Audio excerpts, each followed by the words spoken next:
that's put upon us, which is a noble role, but it's not always an instinctual one on every level. And so sometimes bass players are being really clever to like compensate for how simple their role might be, or how simple they feel their role. Right. Here's my one chance. Exactly, and now I gotta stuff all of this stuff I've been holding back into this solo or whatever. And then it's like we're playing the And that's not music, that's social. That's like social behavior. You really have to take the simple stuff. Sometimes it really is what it needs to be.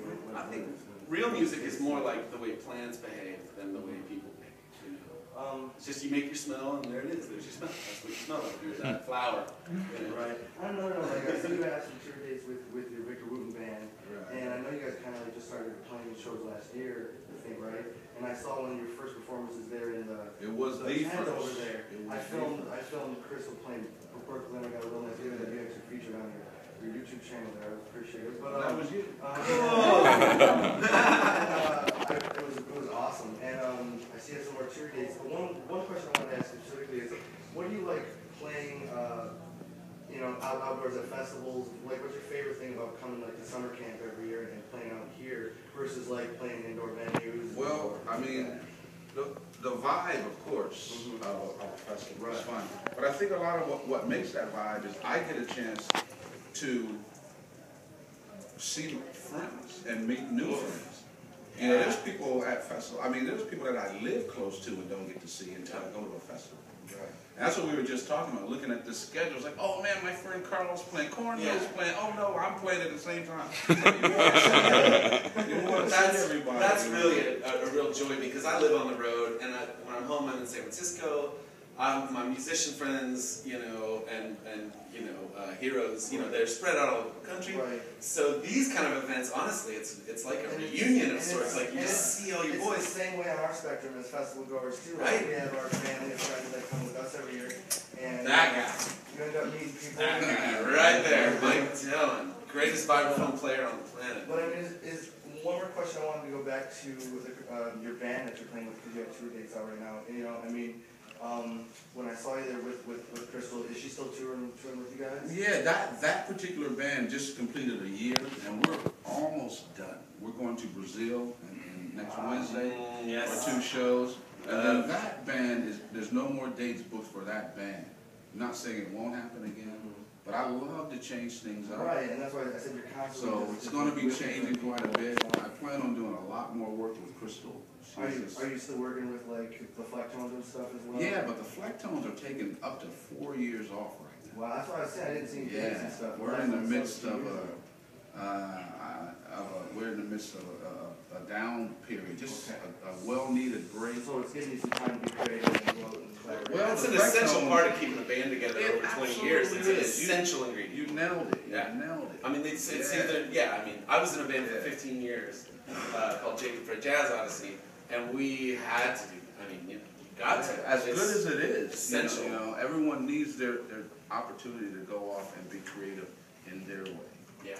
You know, and then it's going to be more fun when we come back. Plus, everybody's life is changing. You know, Baylor just had a new addition. He's newly married. They just had a new addition. You know, I've got 4 kids that I miss every day that I'm not home. But, you know, life is vast. Life is big. And I'm just fortunate enough to get to do a lot of different things musically. You know, I get to make a living playing music, provide for my wife and my kids. Yeah. And meet wonderful people. And get paid to do it. I appreciate it. I appreciate it. But I can't be an amazing musician without support. And I appreciate all you guys. And I apologize, I don't know a lot about you as I should. Not a lot to know. Do any of you guys have a question for I have a question for Reed. Indeed. Making that transition from Jacob Fred into Tea Creek, that was a big jump for you. Oh, and it was the wildest. Ballsy on your part. Yeah. Talk about that for a second. Well, you know, I did 15 years with Jacob Fred, and we went from playing like Ornette Coleman, Maceo Parker, to just playing like free jazz, basically, to playing this super composed melodic stuff. We covered a lot of ground in 15 years. And I just was like, man, I feel like the lemon's dry, you know, like I need to try some other stuff. And I wanted to like go as far from that, from what I was doing as I could. You know, I played classical music all growing up, and then I played like super artsy jazz. And then I was like, man, I want to play like some song music, I want to play some dance music. I want to play some stuff that has no trace of competitiveness in it, because the classical world and the jazz world, even if you don't think it applies to you, a lot of people who self-identify as jazz musicians are very competitive, which is insecurity at its root, and fear and scarcity. And I wanted to get away from that. I wanted to go to a musical place that had no trace of competitiveness. Like, nobody was out playing anybody, and it was really more about trust and relationship and inclusiveness. And that sounded like the next level. You know what I mean? It seems like you guys have really gotten there in the last few years. I mean, Dude, tell me about it. I mean, for 2 years I was pretty confused and I did not speak their dialect. And they didn't speak mine. And we loved each other, but it was what is happening. And then, man, the last year and a half has been some of the finest music I've ever been involved in. We just put out a record that's like dynamite, and we're playing the songs finally after a year and a half, and it's like the best we've ever played, and the improvising is like super upstairs. I've seen Teely for like since before you were in the band and now after. I mean, I have to say that you guys are one of the most underrated jam bands in the whole scene. Oh man, it's good to hear you say that. I'm like absolutely baffled by the fact that we're not headlining Red Rocks. Right? But honestly, I've been playing since I was 8.